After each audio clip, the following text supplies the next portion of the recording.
আমি হোম স্কুলিংয়ে বিশ্বাস করি, কারণ বাংলাদেশের education system is a scam আমার জন্য। আপনি যখন ভবিষ্যতে মা হবেন তখন আপনার বাচ্চাকে হাত খরচ কত দিবেন? আই থিঙ্ক আমি ওকে অনেক কিছু দিব, মানে আমি বড় হতে আমার যে জিনিসগুলো আমি মনে হয় পাইনি বা আমার কম ছিল, সেই কমগুলো আমি আমার ফিউচার জেনারেশনকে দিব না। তাদেরকে আমি এবং তাদের মতো করে বাঁচতে দিব। আমি কখনো কিছু চাপাই দিব না। আমি তাকে তার মতো করে জীবনটা যাপন করতে দিব। সে একটা ইন্ডিভিজুয়াল হিউম্যান বিং। আমি তাকে জন্ম দিয়েছি মানে তার জীবনটা আমি কিনে নিয়ে নাই। আমি তাকে ওন করি না, সে আমার প্রপার্টি না, সে একটা মানুষ।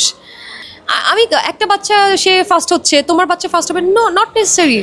সবাইকে ফার্স্ট হলে তাহলে সেকেন্ড কে হবে, কে লাস্ট নাম্বার হবে, সবাইকে, মানে ইটস একদমই বিজার যে আমার যদি বাচ্চা কাছে পড়ালেখা করতে চাই সে পড়ালেখা করবে, আমার বাচ্চা কাছে যদি পড়ালেখা না করতে চাই সে করবে না। বরঞ্চ আমি হোম স্কুলিংয়ে বিশ্বাস করি, কারণ বাংলাদেশের education system is a scam আমার জন্য। কারণ এখানে বানানোই হয় চাকরি করার মেন্টালিটি নিয়ে, মানে তুমি ভালো করে লেখাপড়া করো তুমি ভালো চাকরি পাবা। নো, চাকরি কেন করতে হবে? কোম্পানির মালিক হয়ে যাবা তুমি, সমস্যা কি?